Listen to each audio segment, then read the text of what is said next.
It has been exactly 3 years since January 6th, the events of January 6th, the racist insurrection that shocked this nation to its core, more profoundly than anything since Pearl Harbor, plus the Civil War. And it has taken a while, honestly, even for people who aren't on the side of the professional liars, to realize there's something amiss about what happened that day. Not just the response, the largest law enforcement mobilization in the history of the United States. That was obviously disproportionate because it wasn't the worst riot that year, not even close. But the day itself, there was something about January 6th that didn't feel right. And hovering over that day has remained the question, to what extent was it a setup? And we still don't really know. But what's interesting is how few people have asked that entirely legitimate question. One of the very few, really one of the only in the United States Congress, is a member called Clay Higgins from Louisiana. And in case you haven't seen this clip, it's worth rewatching. This is from 2022 in a Homeland Security Committee hearing where he asked it just directly of the FBI director. Watch. Did the FBI have confidential human sources embedded within the January 6th protesters on January 6th of 2021? Well, Congressman, as I'm sure you can appreciate, I have to be very careful about what I can say about when. Even now, because that's what you told us 2 years ago. May I finish? About when we do and do not, and where we have and have not used confidential human sources. But to the extent that there's a suggestion, for example, that the FBI's confidential human sources or FBI employees in some way instigated or orchestrated January 6th, that's categorically false. Did you have confidential human sources dressed as Trump supporters inside the Capitol on January the 6th prior to the doors being open? Again, I had to be very careful. It should be a no. Can you not tell the American people, no, we did not have confidential human sources dressed as Trump supporters positioned inside the Capitol? Gentleman's time has expired. You should not read anything into my decision not to share information. Director Ray, confidential human gentleman's time has expired. What a sleazy, repulsive little authoritarian liar Chris Wray is. That's obvious when you watch that tape. The sad part is so few tapes like that exist because so few have confronted him directly and asked questions to which the entire country has a right to know the answer, like that one. Clay Higgins did that. Congressman from Louisiana, Lafayette, joins us in studio. Congressman, thanks so much for coming on. Thank you for having me, Tuck. So that was over a year ago that you asked that question, which is a central question, and you asked it, as I think is appropriate, without any embarrassment at all on behalf of your constituents and the rest of the country. Are you any closer to the answer now? Well, we're closer to being in a position where we can reveal the answers that we already have. Much of the evidence that we have compiled from investigative effort and over the course of the last couple of years, some offices like my own sort of operating in silos of investigative endeavor, have now been able to come together now that we have a Republican majority and we have access to the staffs of the appropriate investigative committees. And so I sit on the oversight committee, and we Republicans run that committee now, and therefore we control the staff.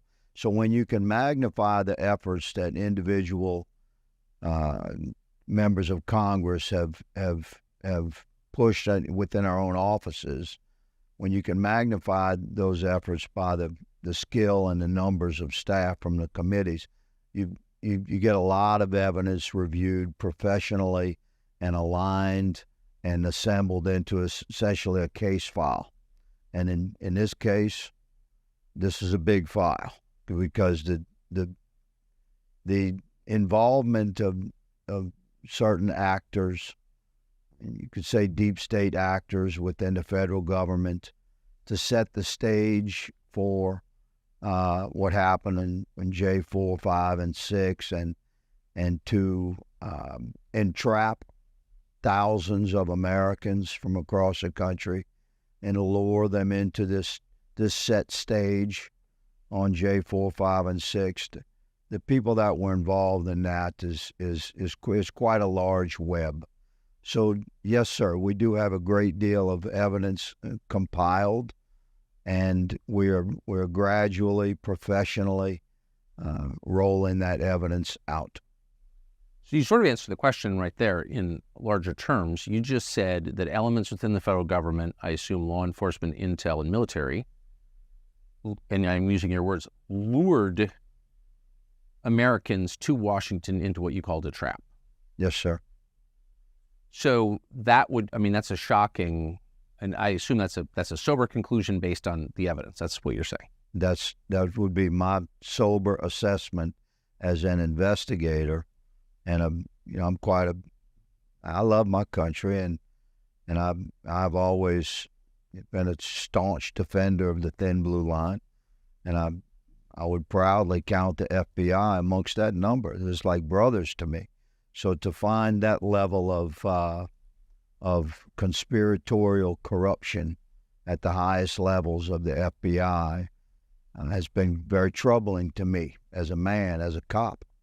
And yet, you follow the evidence wherever it leads. And Yes. this is what investigators do. So when I asked Christopher Wray that question, for instance, I already knew the answer. I had reviewed compelling evidence that the FBI had assets, human assets, dressed as Trump supporters, inside the Capitol prior to the doors being open and the masses allowed in.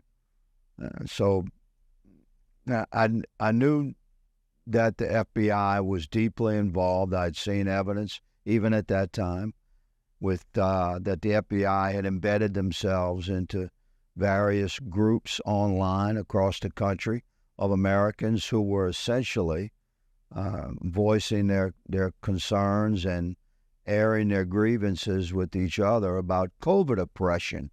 And those Americans were targeted by the FBI, though almost universally Republicans and largely Trump supporters. But the FBI worked undercover to infiltrate those conversations and become a significant part of those individual Americans' communications. And when you dig into the evidence that we've had revealed through some criminal cases that I've followed and worked with the families of J6 political detainees and Americans that have been persecuted for their involvement in the Capitol that day, and some of that evidence is shockingly reveals that the FBI agents that were operating undercover within the online groups across the country were the first ones to plant the seeds of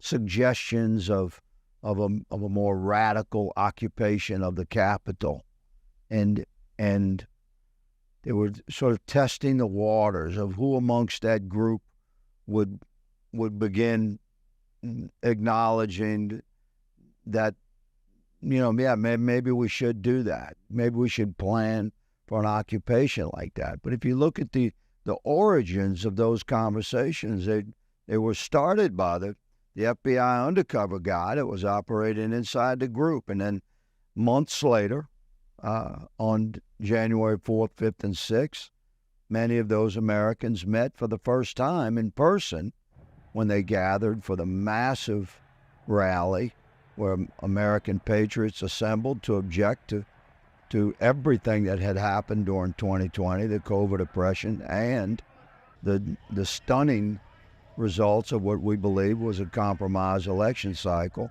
in November 2020. So Americans gathered at their own capital to appropriately air grievances and protests at their capital, but embedded amongst their number was an FBI asset that had been working from within their group online for many months.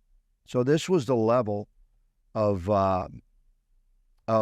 manipulative effort that the FBI invested into American citizenry and our assembly online to exercise our rights under the First Amendment, to talk to each other about whatever we want to talk about, including the insidious oppressions of COVID that we were suffering across the country. So, and our concerns about where the election was going, the whole mail-in ballot thing, we could see the stage was being set for a compromised election cycle, possibly. And to our horror, that's what happened. So FBI had fingerprints on this thing for many months prior to J4, 5, and 6. I want to go back to something you said in the first sentence, which is you have seen evidence, and that spurred your questions to Chris Wray, that there were FBI assets dressed as Trump supporters within the Capitol. So that is proof of entrapment because, of course, the federal government could have prevented entry into the Capitol building. There aren't that many doors. You work there, you know. But they allowed people in on purpose to entrap them. That's what that proves, I think. Does it not? Well, it's certainly condemning. It's another piece of the strategy that the government employed to sort of complete the entrapment of Americans that they had infiltrated and then prodded and provoked with those original seeds planted of actions like, you know, what type of gear to wear and just in language that incited behavior that could go the wrong way. You know, pushing actions of legal and legitimate peaceful protest to an edge where those Americans would likely not have gone had they not been, you know, encouraged by the FBI plant amongst their number that they didn't know was there. So by the time it was actually J6 and you had masses of Americans assembled outside the Capitol, almost like 99.9%, 100% peaceful. On the inside, you had FBI assets dressed as Trump supporters that knew their way around the Capitol. Before the doors even open. Before the doors open. Or else how are you going to get around the Capitol? You've been there many times. You need a guide to get from whatever door you go in. It's a labyrinth. It's a maze inside there. So that's right. So there's no way, just Americans, most of which have never been to the Capitol, there's no way they can come in some random door that gets opened and then get their way directly to the statuary or the House chamber or the Senate chamber. It's just not possible. So the FBI assets that were dressed as Trump supporters that were inside the Capitol were there, I believe, and evidence indicates that they were there to specifically wave in the Trump supporters that had gathered outside the Capitol, and the doors open and they were allowed in. And on the inside were there's some more Trump supporters. But really those were FBI assets, law enforcement assets that knew their way around the Capitol. And they waved those guys in, said, come on, follow us. And they're the ones that led them on the path directly. How do you think a guy's never been to the Capitol, gonna come into the Capitol all amped up on emotion and make his way straight to Nancy Pelosi's office? Come on. It's like I couldn't get it. There's no way. I've been there for 7 years. Could come in some random door at the Capitol and make my way to Nancy Pelosi. Everything is unmarked. I mean, those leadership offices are unmarked. So how would you know It's that? confusing to get right. around in the Capitol. Every American that has been there knows this. When you go on a tour, you bring your family to D.C., you go through the Capitol, you have to have a guide. And on January 6th, the guides were FBI assets, the law enforcement assets, and they were dressed as Trump supporters. They were positioned inside the Capitol prior to the doors being opened so that the Americans that had assembled outside the Capitol, once allowed in, could be brought directly to the areas where the FBI and the DOJ and the deep state actors knew would be the most sort of condemning criminal action of Americans being inside the Capitol, protesting without permit and things. So they knew they were setting the stage for arrest and prosecution. It's such a crime. Who planned this, do you think? Well, I think factions planned this. I wouldn't say who, Tucker, because I don't think there was one person that planned this, but I believe the faction of establishment liberals within the FBI and the Democrat Party and our intelligence services to another extent use their massive powers of surveillance and investigative assets that they have across the country, confidential informants, registered informants, non-registered informants, voluntary informants. It's a complex web of FBI assets across the country that can be activated. So if you have authority at some of the highest levels in the FBI, it doesn't take much. The faction within the FBI and within our intelligence services that would coordinate with the most extreme liberal factions within the Democrat Party that were desperate to keep Trump out of office and worked within the theater of operations, shall we say, that had been set by the COVID alleged medical emergencies nationwide and millions of mail-in ballots. There's no daylight between the compromised election cycle of November 2020 and ultimately what happened on J6. So you ask who planned this? This would be the combination of several of the most extreme liberal, anti-Trump, anti-America First factions that were in positions of authority within our federal law enforcement organizations and the Democrat Party across the country. When you say that there were FBI assets in the crowd, in the building beforehand and certainly outside, what's the scale of this? Are you talking like 10, 20? No.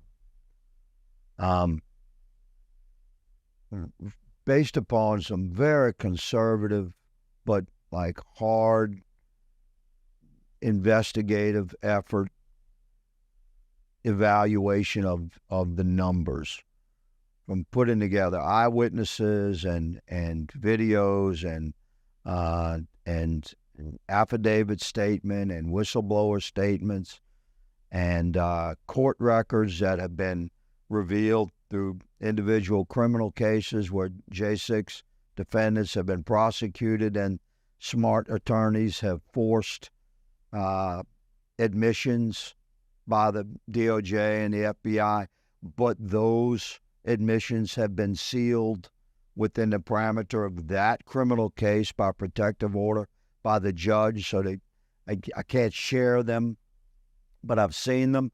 So real hard, objective, and conservative estimates would put the number of FBI assets in the crowd, outside, and working inside at well over 200. 200? Yeah. So you were in law enforcement? Yeah. Before you came to Congress in the military as well? That's an extraordinary number. Is it? Well, no. When you think about the scope of the operation, if you were going to do this, you would need But that relative number. to, so like when, I don't know, Minneapolis burned down, or when St. John's, the Episcopal Church across from the White House in Lafayette Square, was set ablaze, and all those Secret Service agents were injured. Were there 200 FBI assets in the crowd among Antifa then? I mean, I don't know how many undercover agents the FBI would have in a situation like that, but J6 was the final act prior to arrest and prosecution of Americans that were identified as Trump supporters. I mean, their objective was to destroy the entire MAGA movement, to forever stain the patriotic fervor that was associated with the America First MAGA movement that had won in 2016 and we believe won again in 2020. And the establishment on both sides, of both major parties, were determined to smash that out of existence, not just by defeating Trump, but by destroying the reputations of the movement itself, by creating this narrative that was totally false, but was heavily pushed, that MAGA Republicans, America First Republicans, are somehow a danger to our republic and a domestic terror threat, which is a whole nother story about what the FBI has done to tagging Americans as suspected domestic terrorists and following us as we travel across the country. But the bottom line is that 200, I believe, is a conservative number. Personally, I think there's many more, but a number that I'm comfortable going on record with is that we believe that there were easily 200 FBI undercover assets operating in the crowd, outside the Capitol, embedded into groups that entered the Capitol or provoked entry of the Capitol, and working with FBI assets that would have included Metro Police and Capitol Police that would dress as Trump supporters inside the Capitol, because those were the guys that knew their way around the Capitol. So given the scope of the operation and the number of doors where entry was allowed or even encouraged, then the number of people that were actually outside the Capitol and that entered, we believe 200 is a conservative number. Yes, sir. It's shocking what you're saying. It confirms everyone's worst suspicions about this. It's clearly true.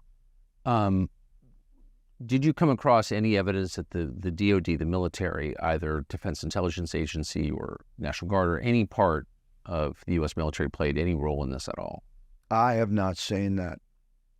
I've heard the echoes of that suspicion, and I have observed circumstantial evidence that has been presented to me that I have reviewed, but to me, it does not rise to the level that I would call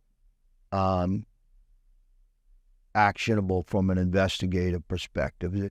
So there was some suspicion, but in law enforcement, the thresholds you're looking across is reasonable suspicion that would prompt a criminal investigation, and then the next threshold is probable cause, which you need for arrest. And then, of course, in our system, finally, the last threshold is conviction and guilt beyond a reasonable doubt. So, I did review evidence, Tucker, regarding some suspicions of military involvement in some way, I have reviewed some of that evidence that I've been able to get my hands on, and I do not think that the military was involved. Not at the level, most certainly not at the level of the FBI, and over the course of all of 2020, and then on J4, 5, and 6, the FBI working in coordination with other law enforcement assets that they roped into the operation, right, from Metro PD, from DC, and the Capitol Police was sort of tricked into participating with what the FBI had been staging for 10 months. If you take 3 steps back, this is not democracy. So the federal agencies serve under the oversight of the elected president and then under the oversight of the elected Congress. Their elected people get to make the decisions. You have a Republican president, you now have a Republican Congress, and neither one can get a straight answer from the FBI. No one has any control of the FBI. You're describing a government within a government. Well, in America, a question becomes reasonable men would ask when we face a crisis like this: who investigates the investigators? Right. And the answer in America is Congress. So we have the responsibility to investigate through the appropriate committees, which we're certainly doing that now that we have a Republican majority and control of the committees. But we don't have the power to arrest. We can give criminal referrals based upon our investigative efforts, but we have to have a DOJ that's receptive to the criminal referrals. So we've hit quite a brick wall, have we not? Constitutionally, we have the responsibility to investigate objectively, and anyone that knows me knows that's exactly what I'm pursuing. I'm not trying to create a crime to fit a narrative to blame on the FBI.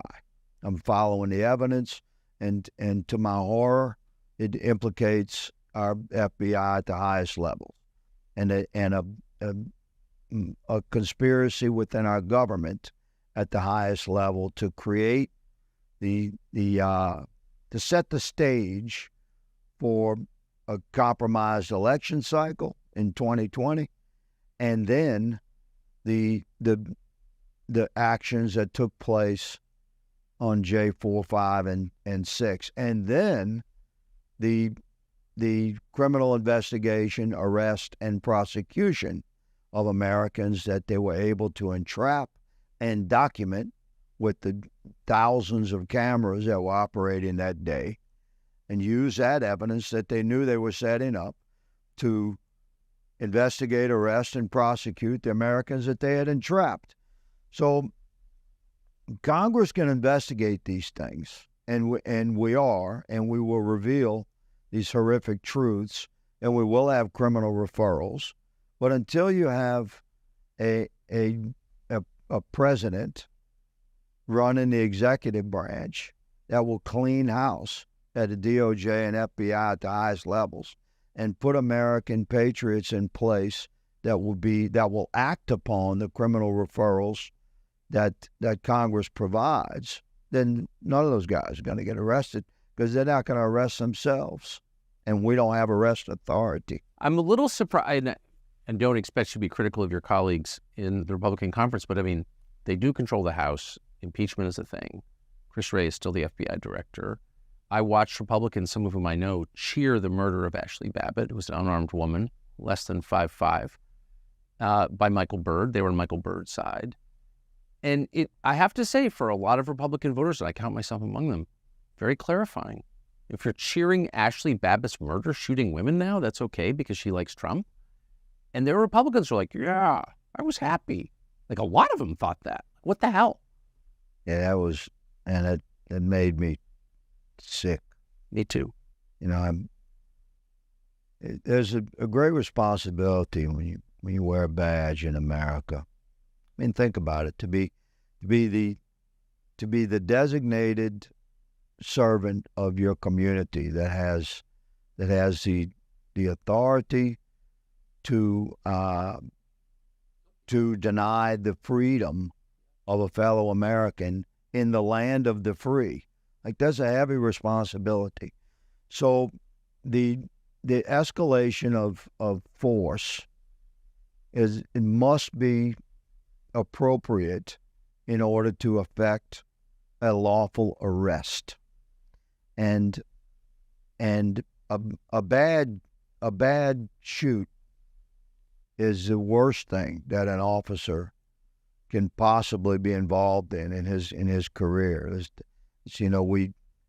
the thing of nightmares for good police officers. So to take from a law enforcement perspective was clearly a bad shoot, because there's some basic rules you just cannot violate. You have to attempt to effect an arrest before you can go to deadly force. There was no attempt to arrest Ashley Babbitt.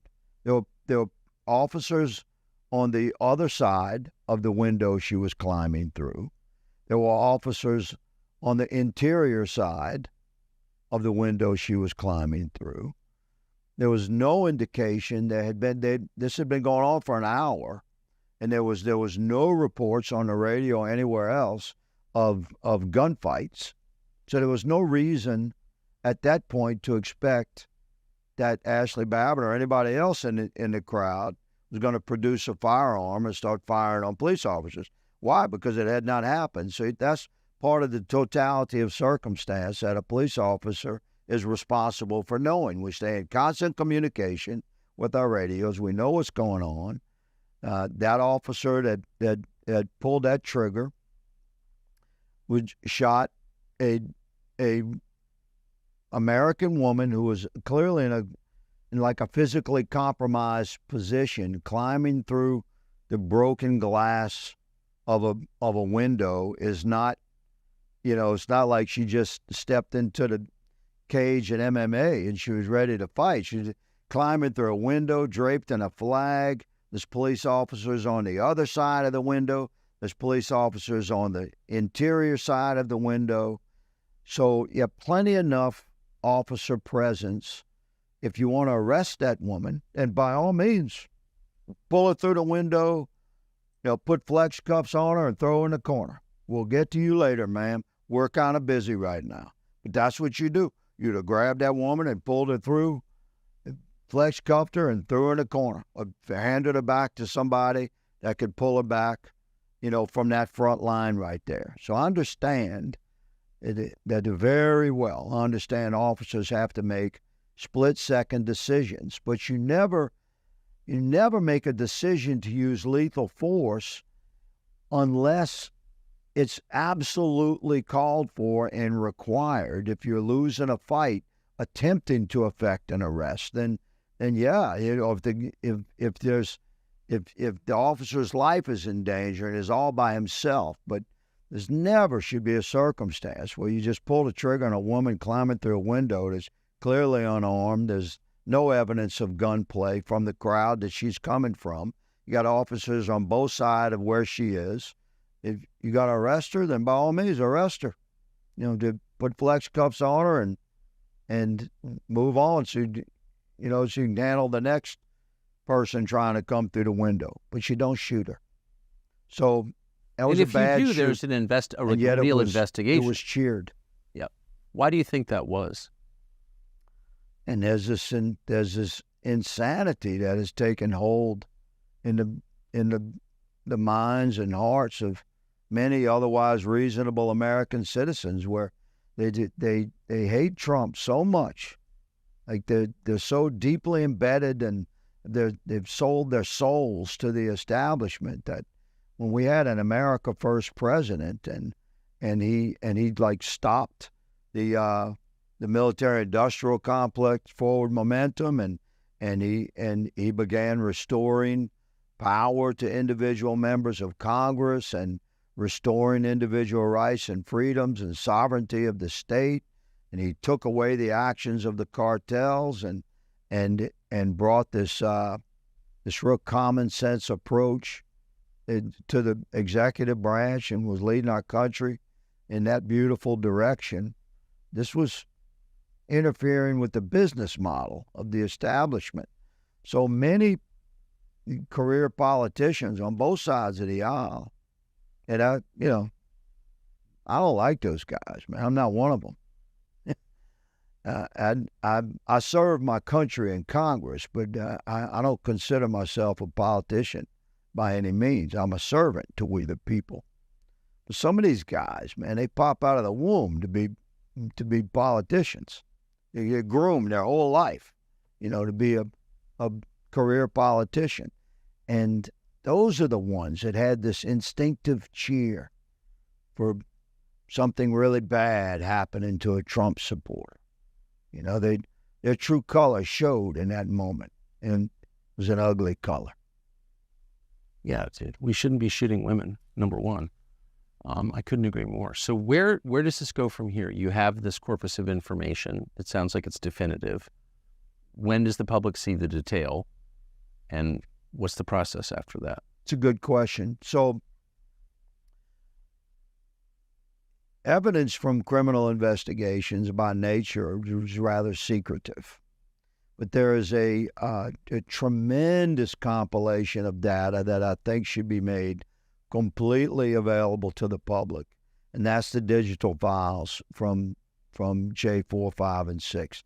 This is where Speaker Mike Johnson can be a champion for that will be remembered for throughout history as the Speaker of the House that fully released, unredacted digital files from J4, 5, and 6 completely to the American people. And within that data is full truth. And the American people is the only staff large enough to, frame by frame, go through 80,000 hours of digital evidence. And nobody has a staff big enough to do that. But we can crowdsource it to the American people. So you ask, when will this evidence be released? I've been encouraging Speaker Johnson, as I did Speaker McCarthy, to, by God, man, release this data to the American people. Why won't they? I believe Speaker Johnson will, but Mike is quite a skilled constitutionalist attorney himself, and he's a very measured, patient, faithful man. So I extend trust to Speaker Johnson when he says that it's his intention to fully release the called the J6 tapes, but really it's digital evidence. It's more than just video evidence. It's a lot. It's radio transcripts, the whole thing. I believe Speaker Johnson knows that this is a significant duty that he must perform for the American people. It's a moment in history where I believe our Lord and Savior has placed him in that position of service to the country, and he has a responsibility to fully release that data. And then the American people will see for themselves what some of us have already learned to our horror to be true. Congressman Higgins, thank you very much. Free speech is bigger than any one person or any one organization. Societies are defined by what they will not permit. What we're watching is the total inversion of virtue.